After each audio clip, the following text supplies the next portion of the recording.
Pilipinas! Nandito na tayo ngayon sa totoong Pilipinas. Kasama natin ang aking muda Kelia, Carmen, Trabalho, Leda.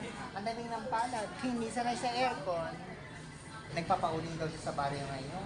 Mama, nakain daw siya ng pangmayaman na manok. KFC.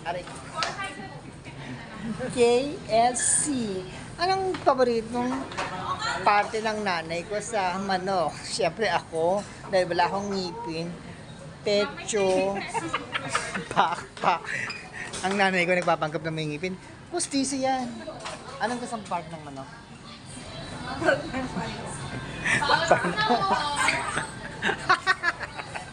Hindi ko sinunod yung pustiso ko. Bahala siya sa gusto niya. Pero kakain kami. Dahil date day namin ngayon. Nandito ako ngayon sa Pilipinas. Totoong Pilipinas. Ngayon. Ganyan. Banding kami ng nanay ko ngayon. Nagmiminagad na yung nanay ko. Ang nanay kong baklang operata. O, diba?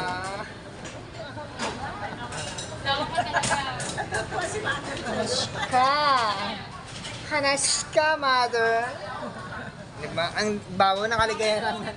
Anak, ayoko bang umuwi kasi gusto ko ng manok. Anong manok? Lumilipad o nakaprito? Siyempre, KFC.